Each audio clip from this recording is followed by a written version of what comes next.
राधे राधे बच्चों। और आज की इस वीडियो में मैं मेटल एंड नॉन मेटल के चैप्टर का ये वाला टॉपिक कवर कर रहा हूँ, reaction of metal with air. यानी कि अलग अलग तरह के जो भी मेटल्स हैं वो एयर के साथ कैसे रिएक्शन करते हैं, इस वाली वीडियो में मैं यही डिस्कस करने वाला हूँ। देखिए, ये टॉपिक समझाने से पहले आपको रिएक्टिविटी सीरीज पता होना चाहिए। रिएक्टिविटी सीरीज क्या होता है, इसका मैंने एक राइम भी बताया हुआ है।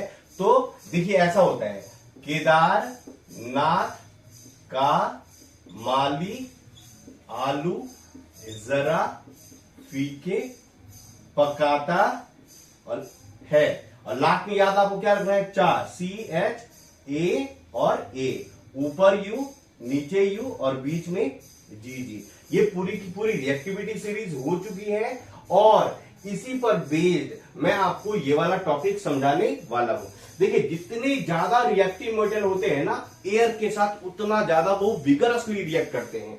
नॉर्मली आपको ये पता होना चाहिए कि कोई भी जो मेटल है ना वो एयर मतलब यहां पर क्या है, ऑक्सीजन के साथ रिएक्शन करके क्या फॉर्म करते हैं, तो मेटल ऑक्साइड क्या फॉर्म करेंगे, मेटल ऑक्साइड। अब देखिए, जो मेटल जितना ऊपर होगा उतना ज्यादा वो रिएक्टिव मेटल होगा और एयर के साथ वो उतना विगरसली रिएक्ट करेगा। जैसे फॉर एग्जांपल सोडियम और पोटेशियम, ये बहुत ज्यादा रिएक्टिव मेटल है, इस कारण से ये एयर के साथ बहुत विगरसली रिएक्ट करते हैं और इतना ज्यादा विगरसली रिएक्ट करते हैं कि ये ओपन में जरा ऐसे खुले जगह पे ये फायर कैच कर लेते हैं।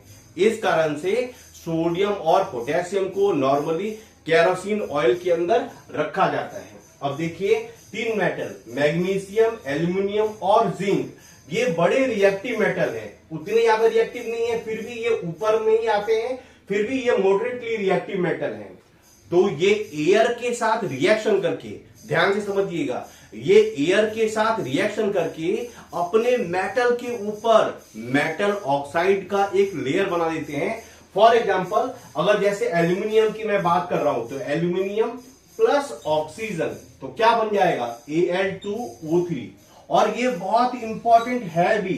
क्यों इंपॉर्टेंट मैं कह रहा हूं, क्योंकि इसमें ऐसा क्वेश्चन आता है कि एल्यूमिनियम बहुत ज्यादा रिएक्टिव मेटल है, फिर भी हम कुकिंग यूटेंसिल्स में देखते हैं कि बहुत सारे जो बर्तन है वो एल्यूमिनियम के ही बने होते हैं। जब इतना ज्यादा रिएक्टिव मेटल है तो आप उसका बर्तन कैसे बना सकते हो, कुकिंग यूटेंसिल्स आप कैसे यूज कर सकते हो। एक्चुअली इसका रीजन ये है कि ये इतना ज्यादा रिएक्टिव मेटल है एल्यूमिनियम कि ये एयर के साथ रिएक्शन करके एल्यूमिनियम ऑक्साइड फॉर्म कर देता है और वही जो एल्यूमिनियम ऑक्साइड का जो लेयर है ना वो एल्यूमिनियम के ऊपर आ जाता है और उस एल्यूमिनियम को ये फर्दर एयर से रिएक्शन करने में रोकता है।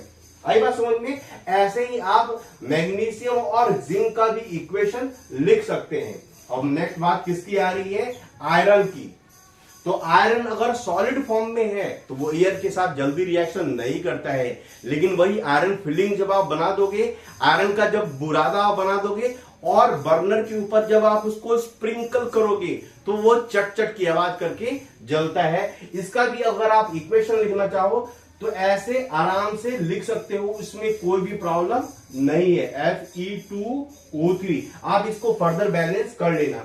अब देखिए, यहां पर कॉपर की मैं बात कर रहा हूं तो कॉपर जो है लेस रिएक्टिव मेटल है। कॉपर क्या है, लेस रिएक्टिव मेटल, तो बड़ी आसानी से ये एयर के साथ रिएक्शन नहीं करता है। अगर थोड़ा आप गर्म करोगे ना तो ये एयर के साथ रिएक्शन नहीं करेगा, लेकिन लंबे टाइम तक अगर आप कॉपर को गर्म करोगे, जिसका जो ब्राउन कलर है ये ब्लैक में कन्वर्ट हो जाता है। और ब्लैक क्या है, ये कॉपर ऑक्साइड, कॉपर ऑक्साइड।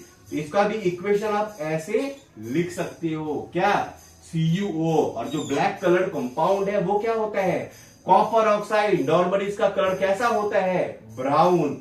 और उसके अलावा जो सिल्वर और गोल्ड है ये एकदम लीस्ट रिएक्टिव मेटल है, एकदम ये अनरिएक्टिव मेटल है, तो ये एयर के साथ रिएक्शन करते ही नहीं है। उम्मीद है मेरी ये बहुत छोटी सी वीडियो बहुत अच्छी लगी होगी, क्योंकि मैंने रिएक्टिविटी सीरीज में एक टेक्निकल वे में सारी चीजें आपको समझाने का मैंने ट्राई करा है। अगर आप न्यू व्यूअर हैं जरूर मेरे चैनल को सब्सक्राइब करें, क्योंकि मैं अब रेगुलरली आपके लिए वीडियो लेकर आने वाला हूं।